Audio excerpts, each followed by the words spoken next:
Hello my dear friends मैं सचिन पांडे आज से आपके लिए खास तौर पे आपके लिए यानी कि उन स्टूडेंट्स उन प्रेपरेटर्स के लिए आज से एक मैं सीरीज शुरू कर रहा हूं खास तौर पे उन प्रेपरेटर्स के लिए जो एसएससी के थ्रू जो डिफरेंट एग्जाम्स होते हैं उनको क्रैक करने के लिए वो लगातार प्रिपेयर कर रहे हैं, लगातार हार्ड वर्क कर रहे हैं, बट समहाउ किसी न किसी कारण कुछ कॉम्प्लिकेशन हो रहे हैं, कुछ प्रॉब्लम हो जा रहे हैं और अनफॉर्चुनेटली वो क्रैक नहीं कर पा रहे हैं।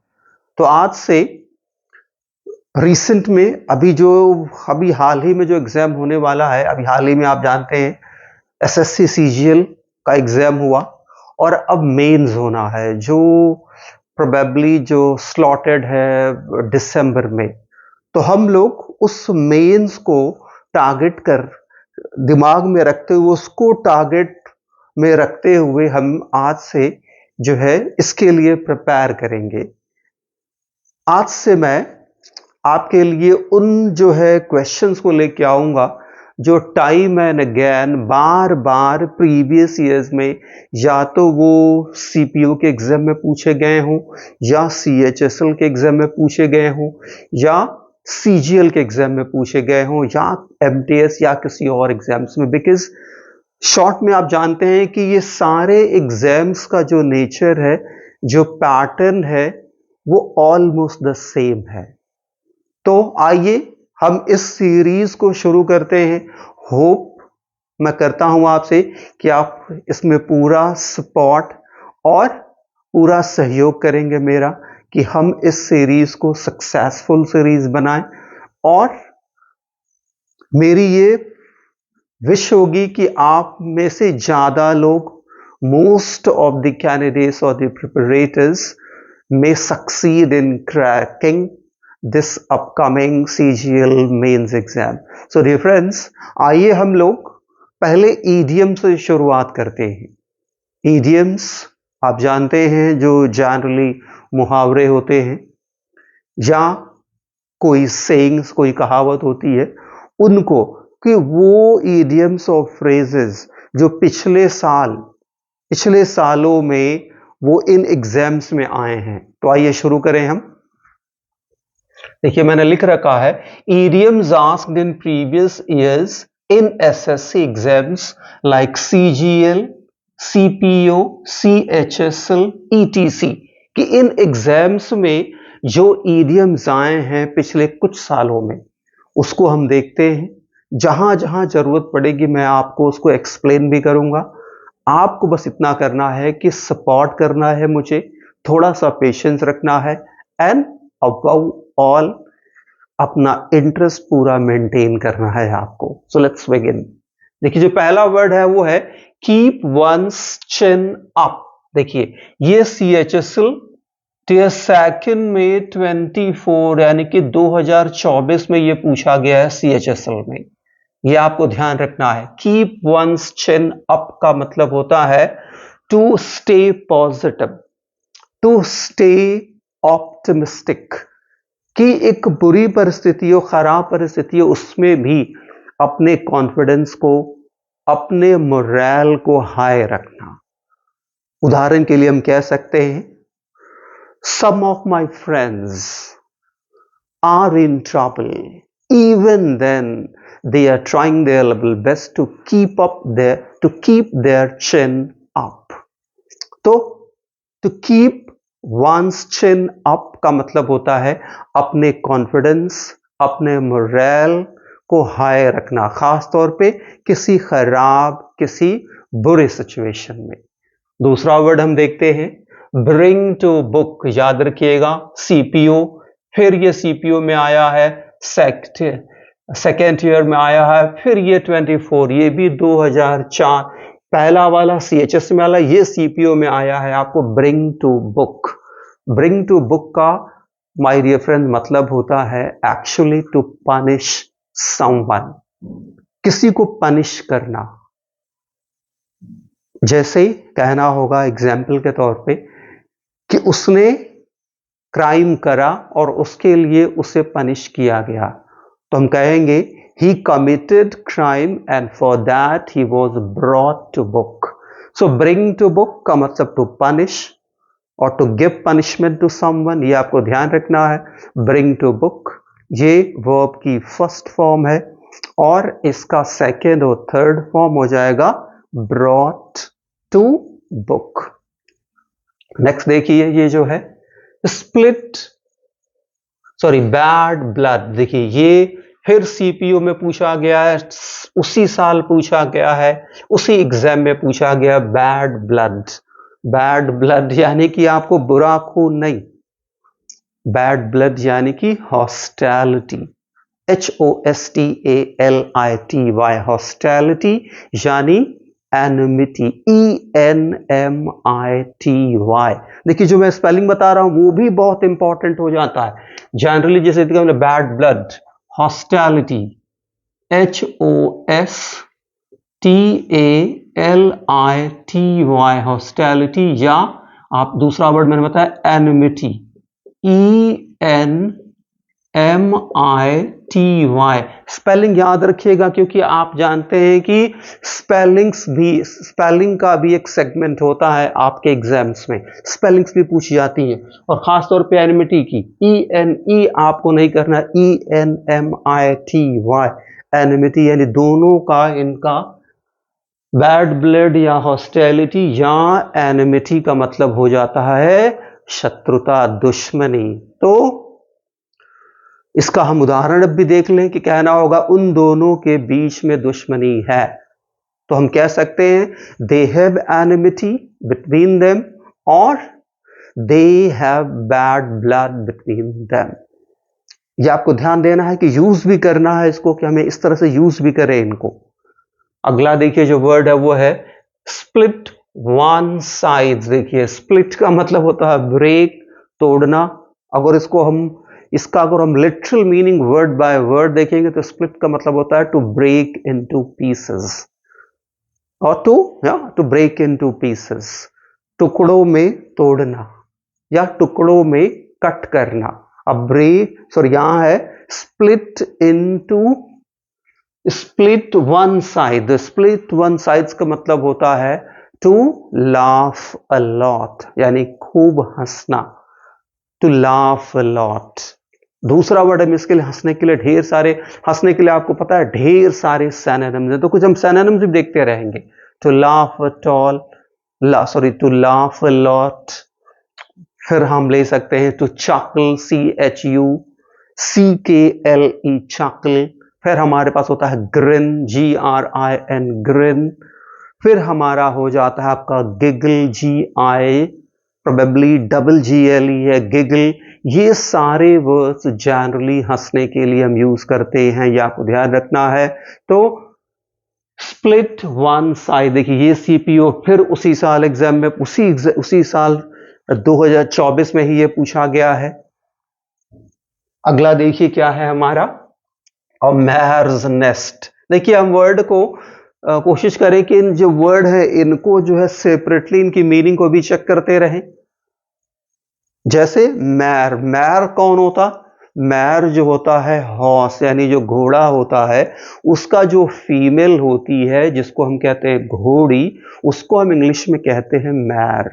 अब एक बात ये जान लीजिए, जो हॉर्स वर्ड है वो कॉमन टर्म है, वो दोनों के लिए यूज होता है, बट जो मैर है वो स्पेसिफिक टर्म है, किसके लिए, घोड़ी के लिए। और जो मेल घोड़ा होता है उसके लिए जो स्पेसिफिक टर्म है वो है स्टैलियन।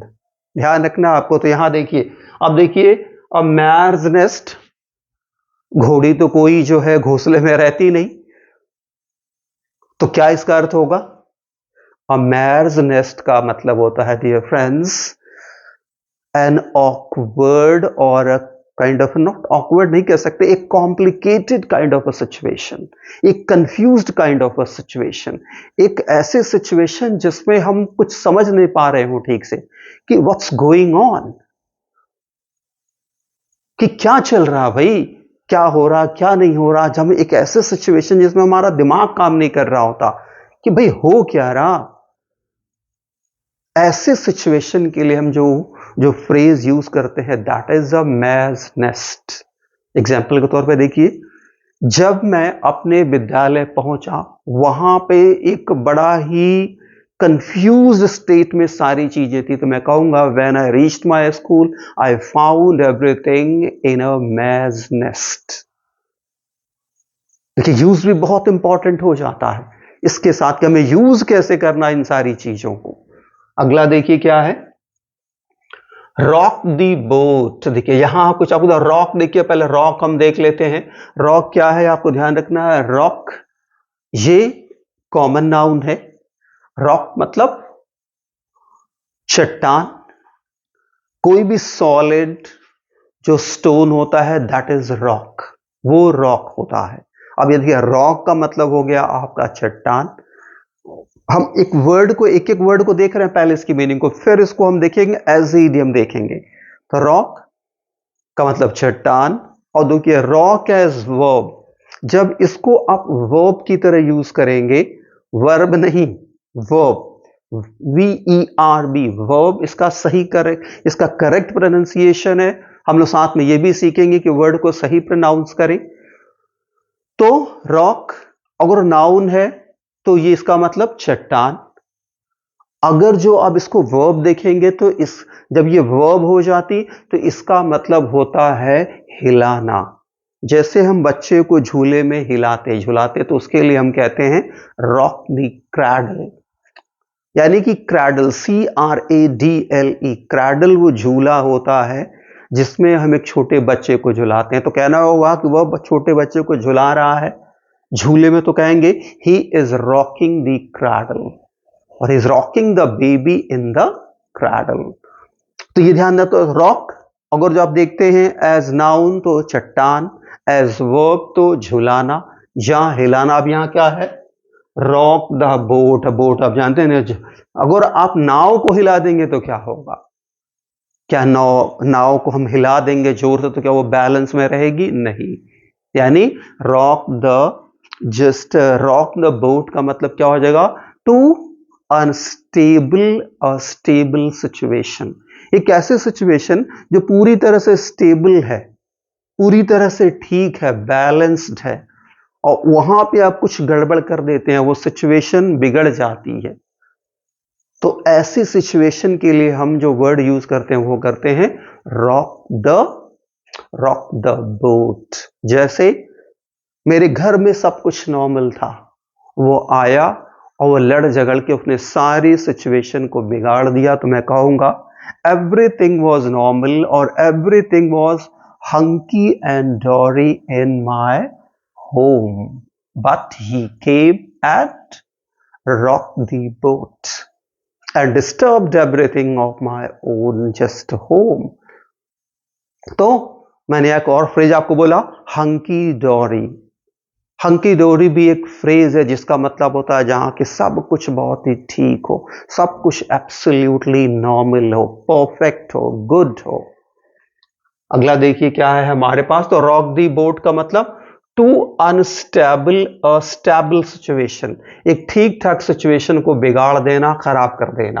अगला देखिए, have your heart in your mouth. देखिए हैव योर हार्ट, हैव का मतलब होना, योर हार्ट आपका हार्ट, इन योर माउथ आपके मुंह में।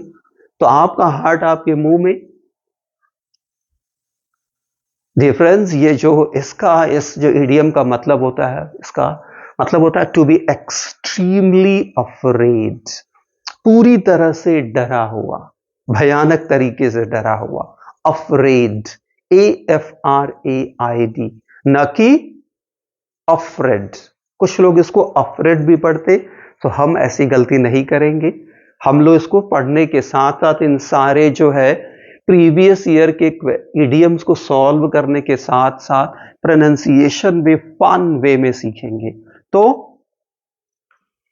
है ये क्या, have your heart in your mouth का मतलब होता है to be extremely afraid. Afraid यानी डरा हुआ, पूरी तरह से डरा हुआ। डरा हुआ के लिए हम दूसरा वर्ड फ्राइटन्ड, FRIGHTENED, फ्राइटन भी यूज कर सकते हैं। फिर हम पैनिक्ड, PANICKED, पैनिक भी यूज कर सकते हैं। To have one's own just a heart in one's own boot, एक ये भी फ्रेज है। To have ONE' one's heart, HEART, heart in one's boot, BOOTS, boots। इस फ्रेज का मतलब भी क्वाइट सिमिलर होता है, बहुत ही डरा हुआ और बहुत ही जो है बहुत ही जो बिल्कुल ही कॉन्फिडेंस ना हो या बहुत ही डरा हुआ, इसके लिए भी हम इस फ्रेज का यूज कर सकते हैं, to have one's heart in one's boots. तो to have your heart in your mouth, वही पूरी तरह से डरा हुआ। जैसे उदाहरण देख ले, जब उसने शेर को देखा तो वो भयानक तरीके से डर गया, तो हम कहेंगे when he saw the lion he had his heart in his mouth। इस तरह से हम इस फ्रेज को सेंटेंस में यूज कर सकते हैं कि when he saw, SAW जो सी का सेकंड फॉर्म है, याद रखिएगा इसको सा नहीं पढ़ते, इसको हम पढ़ते हैं सॉ। और याद रखिए ये सी का सेकंड फॉर्म है, प्लस ये एक वर्ब भी है, ये एक अलग इंडिपेंडेंट वर्ड भी है जिसका मतलब होता है वो आरी, जो हम लकड़ी काटने के लिए यूज करते हैं, उसका मतलब इसी SAW का ही मतलब होता है आरी, जब ये एक इंडिपेंडेंट वर्ब की तरह यूज होती, और ये सी का सेकंड फॉर्म। तो have your heart in your mouth, clear है। देखिए ये CPO फिर उसी ईयर में आया, ये 24 में ये भी आया, आपको देखना। अगला देखिए बहुत इंपॉर्टेंट, 40 विंग्स, 40 बार आंख मारना नहीं है। विंग का मतलब एक्चुअली होता है आंख मारना ही, बट यहां 40 विंग्स की बात हो रही है। 40 यानी 40 बार आंख मारना नहीं, 40 विंग्स यानी शॉर्ट ड्यूरेशन स्लीप, वो छोटे टाइम के लिए जो हम सो जाते या झपकी ले लेते, उसको हम कह सकते हैं नैप, NAP, नैप। तो नैप यानी कि शॉर्ट ड्यूरेशन स्लीप। एक वर्ड सिएस्टा भी होता है, SEISTA, प्रोबेबली स्पेलिंग होती है, लेकिन उसका मतलब होता है कि जो हम आफ्टरनून, पर्टिकुलरली आफ्टरनून टाइम या नून टाइम में जो रेस्ट करते हैं, उसके लिए हम ये वर्ड यूज करते हैं सिएस्टा, SIESTA या SEISTA। इसको आप चेक कर लीजिएगा इसकी स्पेलिंग। तो 40 विंग्स का मतलब देखिए सेम मैंने यहां लिखा है, यानी कि वो भी फिर CPO में ही पूछा गया है, 2024 में ही पूछा गया है, तो ये सेकंड में ही पूछा गया है। तो ये भी आपको ध्यान रखना है कि ये सेम ईयर ये पूछा गया है ये, और सेम एग्जाम में ये पूछा गया है। तो 40 विंग्स, शॉर्ट ड्यूरेशन स्लीप और शॉर्ट टाइम स्लीप। दूसरा वर्ड अपन नैप कह सकते हैं। स्लंबर भी कुछ ऐसा ही मीनिंग देता है, SLUMBER। अब अगला हम देखते हैं क्या है, लूज योर मार्बल्स। देखिए कितना इंटरेस्टिंग और कितना ब्यूटीफुल सा फ्रेज है, lose your marbles.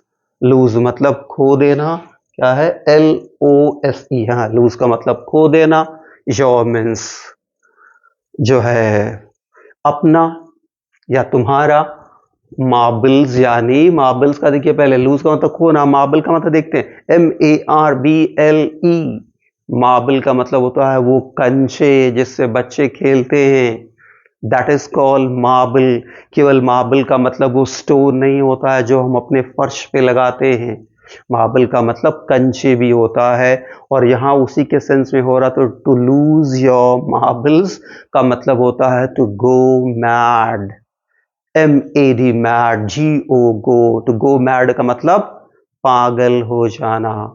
Go mad की जगह आप कह सकते हैं to go insane, insane, INSANE।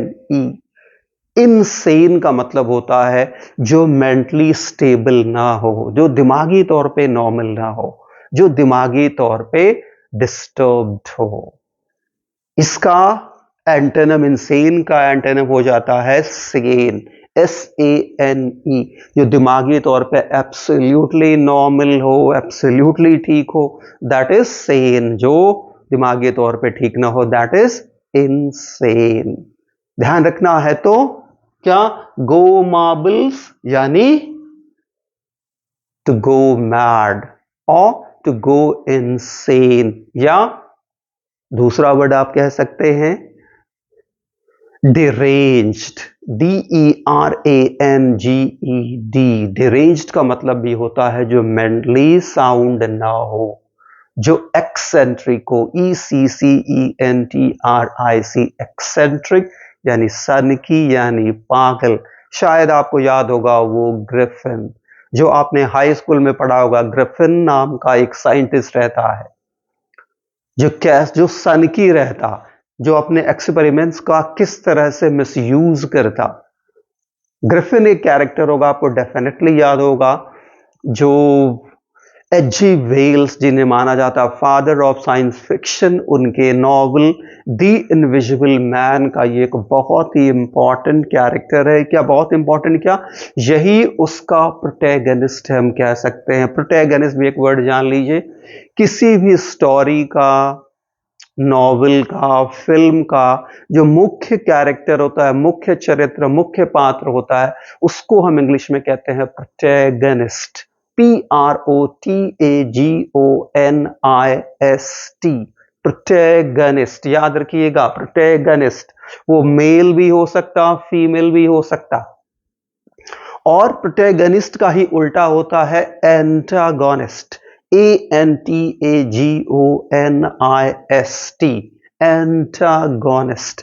Protagonist main character, may be male, may be female.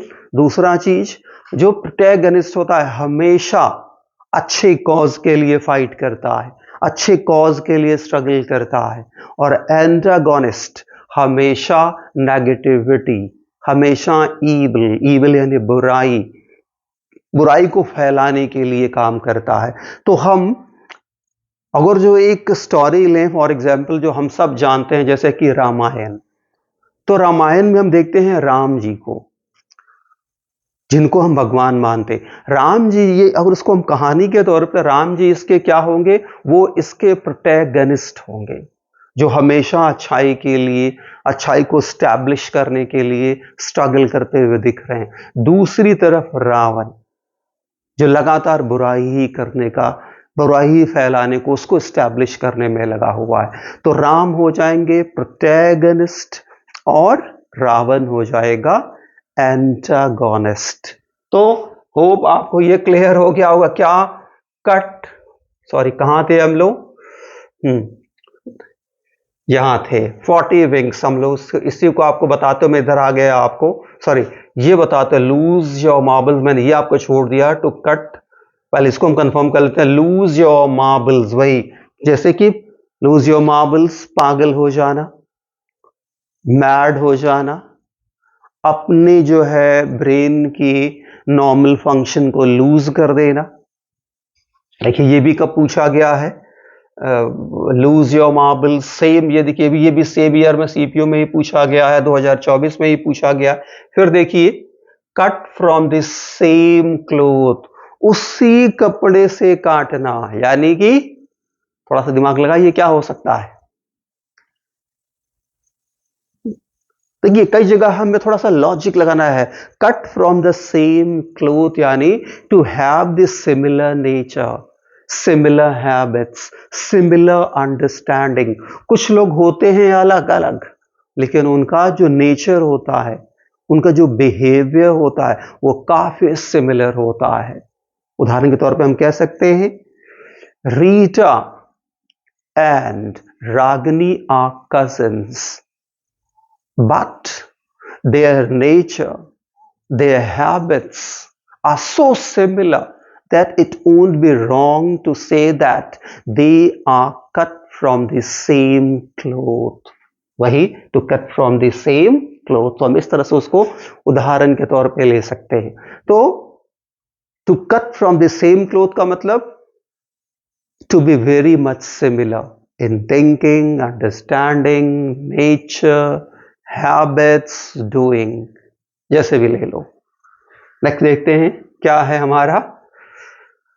बहुत देखिए बहुत इंपॉर्टेंट फ्रेज है, बाइट द बुलेट। अब देखिए बाइट से ही समझना और बुलेट से ही समझना। देखिए ये CGL टीयर 23 में पूछा गया, आपको ये देखना है कि ये 23 में CGL एग्जाम में पूछा गया है, बाइट द बुलेट। अब देखिए बाइट, बाइट का मतलब हमेशा आपको ध्यान रखना, इसको दांत से काटने के लिए यूज करते हैं, किसी और चीज से काटने के लिए नहीं। मतलब चाकू से काटने के लिए, मशीन से काटने के लिए आपने बाइट यूज कर दिया, नहीं, दांत से काटने के लिए। सर हम कहते हैं टेक अ बाइट, कोई खाना का कहता हो तो कि एक बाइट ले लीजिए, तो यानी कि एक बार खा लीजिए। तो बाइट द बुलेट, बाइट का मतलब काटना, और बुलेट, बुलेट का मतलब आप जानते ही हैं गोली। तो बुलेट को काटना यानी ये देखना है आपको कि कोई बहुत ही जो है कॉम्प्लिकेटेड सिचुएशन को फेस करना, बाइट द बुलेट। किसी जो है बड़ी ही कॉम्प्लिकेटेड या डिफिकल्ट सिचुएशन को फेस करना, या किसी ऐसी चीज जो बहुत ही अनप्लेजेंट हो, जैसे कि पेन हो, आपको सिवियर पेन हो रहा फिर भी आप काम कर रहे हैं, तो उस सिचुएशन में आप इस फ्रेज का यूज कर सकते हैं, to bite the bullet. That she was in a great trouble. That lady was in great trouble. Even then, she tried to do her best. And by that way, she was trying to bite the bullet. इस तरह से आप इसका use कर सकते हैं। Next क्या है देखिए, an arm and leg। देखिए कैसे एक हाथ और एक जो है पैर, देखिए किस तरह से फ्रेज कैसा, आइडियम कैसा है, मीनिंग एब्सोल्युटली हम अंदाजा नहीं लगा पाएंगे अगर जो हम सही ढंग से इसको नहीं जानते हो। एन आर्म एंड लेग का मतलब होता है something that is very very costly, very very costly. जब कोई चीज बहुत ही महंगी हो, तो some extent that is beyond our capacity. जैसे कहना होगा, I saw some books in the market. They were so much costly that I had to pay an arm and leg to buy them. यानी कि कोई book मैंने market में देखी, उसकी प्राइस इतनी ज्यादा थी कि उसे खरीदने में मुझे अपना एक हाथ और एक पैर देना पड़ा। यानी an arm and a leg का मतलब to be very costly, very expensive. कोई चीज जो बहुत ही महंगी, कॉस्टली के लिए हम दूसरा वर्ड यूज कर सकते हैं expensive. Expensive something that is precious, जो बहुत ही कीमती हो, PRECIOUS। कुछ लोग इसको प्रेशियस कहते हैं, प्रेशियस। हम ऐसा प्रोनाउंसिएशन नहीं करेंगे, we'll try our best to avoid it। हम इससे पूरी तरह से बचने की कोशिश करेंगे, जैसे प्रोनाउंसिएशन, न कि प्रोनाउंसिएशन या कुछ और। बहुत लोग इसको अलग अलग तरीके से प्रोनाउंस करते हैं, लेकिन हम इसे प्रोनाउंसिएशन ये ध्यान देना आपको। तो होप आपको बाइट द बुलेट क्लियर हो गया, sorry N arm and leg clear हो गया। डॉज अ बुलेट, अब देखिए यहां पे था आपका बाइट द बुलेट, किसी पेन को बेयर कर लेना या किसी खराब सिचुएशन को फेस कर लेना। ना चाहते हुए भी आप एक तरह से कह सकते हैं कि हम, कौन चाहेगा बुलेट को बाइट करना, कौन चाहेगा जो है किसी बुरी स्थिति से एक नैरो स्केप लेना, मुश्किल से बचना, कोई नहीं चाहेगा। तो बाइट द बुलेट उस स्थिति के लिए हम बता रहे हैं आपको, सॉरी किसी उसको फेस आती है। डॉज अ बुलेट, देखिए डॉज अ बुलेट का मतलब वो होता है to have a narrow escape, बाल बचना, बड़ी मुश्किल से बचना। जब किसी एक्सीडेंट होने में बहुत ही थोड़ी सी चीज ने बचा दिया, उस सिचुएशन के लिए हम कहते हैं dodge the what, dodge the bullet. कि गोली उधर से आ रही है, हम दाएं बाएं हल्का से इधर उधर होके एक नैनो सेकंड, स्प्लिट सेकंड में इधर उधर हो गए और बुलेट से हम बच गए। तो डॉज द बुलेट, उसे डॉज का मतलब होता है एक्चुअली बचना, अवॉइड करना। जैसे आपने देखा होगा क्रिकेट में आपने देखा होगा एग्जाम, क्योंकि क्रिकेट हम जनरली क्रिकेट के जो है टर्म्स, फ्रेजोलॉजीज, क्रिकेट के गेम को हम बहुत हद तक समझते, तो हम वहां देखते हैं कि जब एक फास्ट बॉलर एक बहुत ही शार्प और अनएक्सपेक्टेड बाउंसर देता, तो जो बैट्समैन, जो स्मार्ट बैट्समैन होते, क्या होता, उसको डॉज कर देता। वो दाएं बाएं, अपने लेफ्ट राइट, इधर उधर से हो करके वो उस बॉल को अपने आप को हिट नहीं करने देता। That is dodge, DODGE, dodge. या वो बैठ जाता, जब वो बैठता तो उसके लिए हम डक का यूज करते हैं, याद रखिए डक करना, जब बैठ के बैठता। लेकिन इधर हो जाए ऐसे, अपना सिर हल्का सा, बॉल यहां से निकल रही, यहां से उसने सिर ऐसे कर लिया, दैट इज डॉज। तो dodge the bullet means to have a narrow escape, बाल बाल बचना, मुश्किल से बचना। उदाहरण के लिए आप कह सकते हैं that she was driving fast and at the same time a collision took place, but in that collision she dodged the bullet।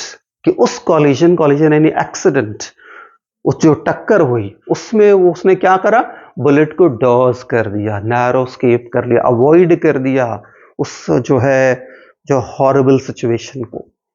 अगला हमारा क्या है, बेंड ओवर बैकवर्ड्स। देखिए बेंड ओवर बैकवर्ड्स का मतलब क्या करना, to try one's level best.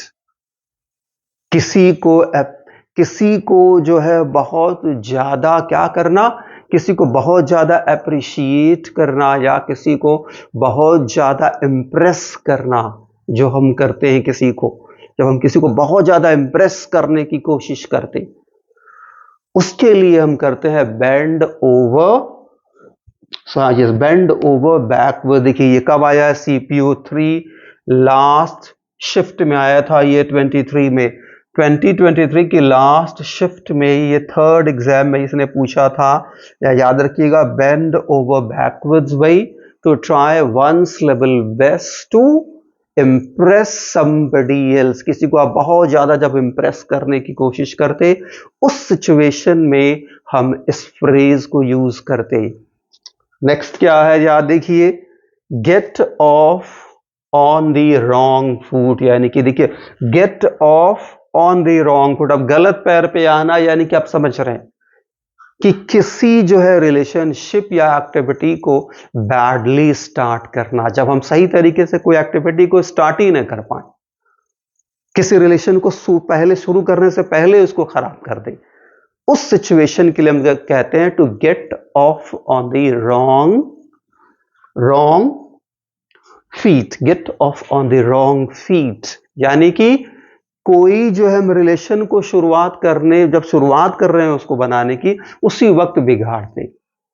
किसी एक्टिविटी को जब हम शुरू करें तभी उसको खराब करते, जैसे कि उसने शुरुआत में ही, अपने बिजनेस की शुरुआत में ही ढेर सारी गलतियां करी। So right in the beginning of just starting his or her business, she got off on the wrong feet. इस तरह से इसको हम यूज कर सकते हैं अपने सेंटेंस में। लाइए अब अगला देखते हैं क्या है। A leopard can't change his, क्या है आपका, हिज स्पॉट्स। ये आप जानते ही हैं कि हम जैसे हैं हम वैसे ही रहेंगे। What we are, we shall be। हम अपने नेचर को, अपने स्वभाव को नहीं बदल सकते, हम जैसे हैं वैसे ही रहेंगे। जैसे फॉर एग्जाम्पल, एक कुत्ते की जो पूंछ हो वो टेढ़ी की ही टेढ़ी ही रहती।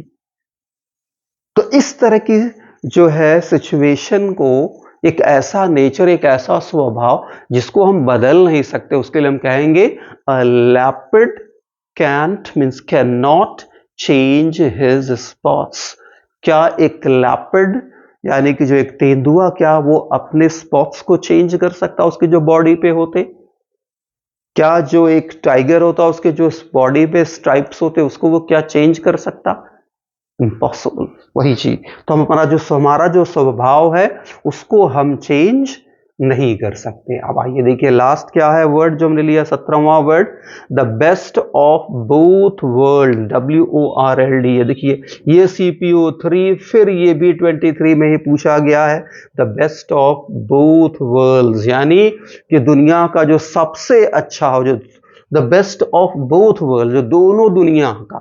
भाई मैं तो एक ही दुनिया जानता, दूसरी दुनिया का अब तक तो पता नहीं। हाँ, हमारा साइंस टाइम एंड अगेन इस पे बात कर रहा है, लेकिन अभी हमारे पास एविडेंस सफिशिएंट प्रूफ इसके लिए नहीं है कि क्या भैया दूसरी दुनिया भी है। तो the best of both worlds यानी क्या मतलब होता है इसका? इसका माय डियर फ्रेंड्स मतलब होता है एन आइडियल सिचुएशन। SITUATION, इसको आप सिचुएशन और सिचुएशन दोनों प्रोनाउंस कर सकते हैं। तो एक ideal situation, the best of both worlds, जैसे कहना होगा कि द वे, जिस प्रकार से वह अपने घर में सब कुछ ठीक ठाक कर रहा है, the way he has been doing everything good or trying to put everything in his own house, possible he may have the best of both worlds। इस तरह से आप इसको अपने सेंटेंस में यूज कर सकते हैं। तो my dear friends, I hope ये जो है वर्ड्स, ये जो मेरा वीडियो आपको डेफिनेटली हेल्प करेगा आपके अपकमिंग जो एग्जाम, जो CGL मेंस का है, जो जल्दी ही मेरे ख्याल में दिसंबर में होने वाला है, उसको क्रैक करने में। और जाने से पहले मैं आपको एक बार फिर बोलूंगा कि हम लगातार इस सीरीज को कंटिन्यू करेंगे। मैं लगातार आपके लिए पहले इडियम्स लाऊंगा, फिर एंटोनिम्स, फिर सिनोनिम्स, फिर जो भी दूसरी चीजें हैं जो आपके एग्जाम्स में पूछी गई हैं, उसके बाद अभी हम लोग यही करेंगे। अभी हम लोग जो प्रीवियस ईयर क्वेश्चंस को ही सॉल्व करेंगे। इसको सॉल्व करने के बाद जैसे ही आपका एग्जाम ओवर होता है और दूसरे एग्जाम शुरू होने वाले होंगे, हम कह सकते हैं कि जो है नेक्स्ट ईयर से जनवरी से हम तुरंत शुरू कर देंगे नए एग्जाम के लिए प्रिपरेशन। आने वाले जो है 2025 में जो एग्जाम्स होंगे उनका प्रिपरेशन बहुत ही पॉजिटिव, बहुत ही जो है सही तरीके के, जो है सही तरीके से।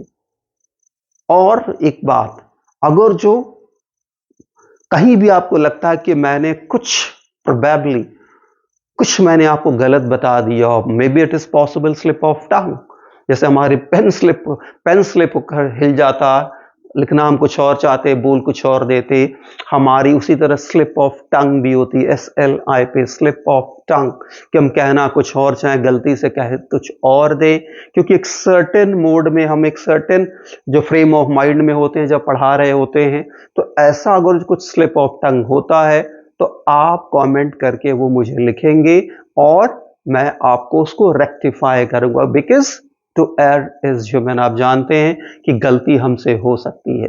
That's it my dear friends.